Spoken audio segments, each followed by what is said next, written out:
Tonight, Prime Crime Network proudly presents to you The Lick. Strap in as we take a trip to Winter Haven, Florida to see what prompted four black males to rob and kill three men in the Central Florida area. And now, the accused. On the morning of November 28th, 1993, Gerard Booker came to the trailer shared by Foster and Leandre Henderson and stated he wanted to recruit his recent gambling losses by committing robberies. The trio proceeded to Arbondale to a place called The Hill. Armed with a .38 caliber handgun and a 9mm handgun and a Uzi-type automatic weapon, Foster and Booker, who were joined by Alf Catholic, approached three unknown men who were selling drugs from their truck. After forcing the victims to remove their clothing and lie on the ground, Foster, Catholic, and Booker stole the victims' cash, jewelry, crack cocaine, and red Ford pickup truck. Henderson then joined the group, and they concealed the stolen truck for future use. Foster and Catholic returned to the Hill and sold some of the drugs. However, the proceeds of the robbery were not sufficient to cover Booker's gambling losses.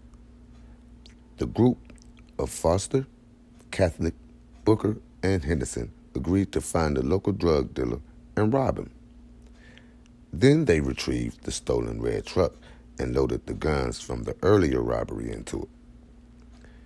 When the group was unable to locate their intended victim, they drove to Osceola County to visit a girlfriend of Catholic and to find another victim to rob. At the girlfriend's house, the group decided to accompany the girlfriend and some of her friends to the Palms Bar in St. Cloud. Catholic and Foster rode in the car driven by Catholic's girlfriend, and Henderson and Booker followed in the stolen red pickup truck. Both drivers stopped their vehicles en route to the bar, and Catholic's girlfriend bought some liquor. Testimony revealed that Foster and Catholic drank liquor and smoked marijuana during the trip. Then the two drivers pulled over so the girlfriend could buy some gas. It was determined at that time that there were problems with the truck's fan belt, which had caused the truck to overheat and smoke during the trip. Booker stated that they would have to steal another car in which to return home that night. Once at the Palms Bar, Foster and Catholic drank more liquor, and Foster played a video game and danced. After a while, the group went outside and Booker detailed the plan to rob the entire bar.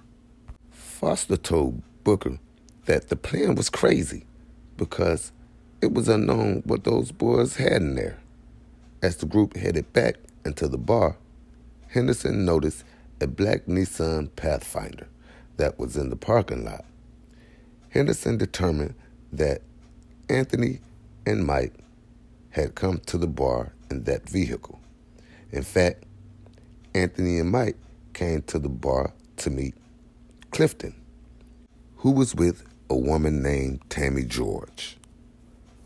Henderson pointed out Anthony and Mike and Clifton to Booker as possible victims to rob of their money and their vehicle.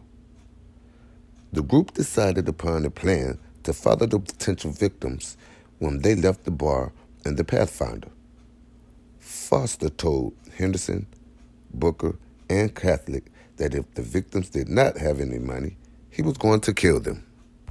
At around 1:30 a.m., Anthony Fayelle and Mike Rentis, Anthony Clifton, Tammy George had left the bar. The other group followed them in the red truck. Catholic was driving the truck and rammed it into the back of the Pathfinder to get the vehicle to come to a stop. When the victims stopped and got out of the Pathfinder to inspect the damage, the group in the red truck took out their weapons, and demanded money from the occupants of the Pathfinder. After the victims stated that they did not have any money, the victims were forced to return to the Pathfinder. Booker drove the Pathfinder, and Henderson held the victims at gunpoint from the passenger side. The others followed in the red truck. On the outskirts of a place called Kissimmee, the red truck began to experience mechanical problems again. Therefore, Catholic turned off the main highway and drove a short distance into a vacant field. Booker and the victims followed in the Pathfinder. All four of the victims were ordered out of the Pathfinder, and Tammy George was separate from the other three male victims. The group again demanded money from the male victims. When these victims did not produce any, they were ordered to remove their clothes, and Foster had the men place their underwear on their heads and then lie face down on the ground. At this point, Foster, from a position behind and to the rear of Anthony Clifton, shot Clifton in the back of the head, killing him. Foster then approached Rentaz and fired at his head.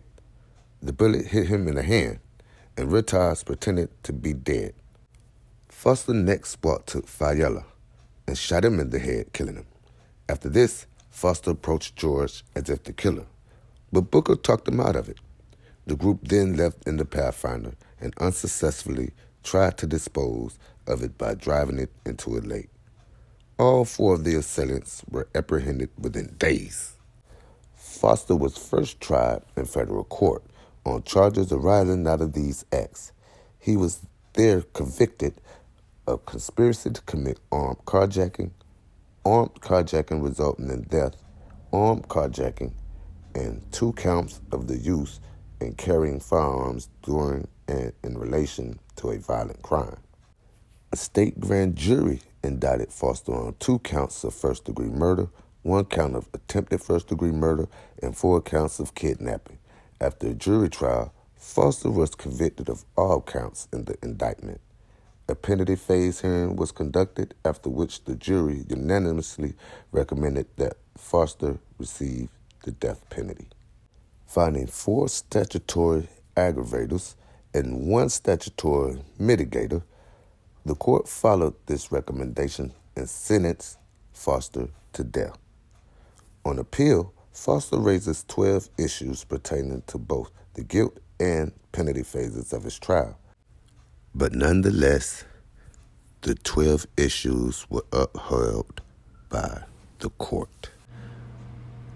While the other 2 co-defendants, that is, of Jermaine Foster, remained silent, Leandre Henderson pleaded guilty and agreed to testify against the others in exchange for an agreement to spare his life when the state portion of the charges are tried. Well, the lick surely didn't read too good for Mr. Foster, Mr. Booker, Mr. Henderson, and Mr. Catholic. And this concludes tonight's episode of The Lick. I'm your gracious host, Marlo, signing off here. And remember, it's not worth grabbing a little bit of money to gain a whole lot of time.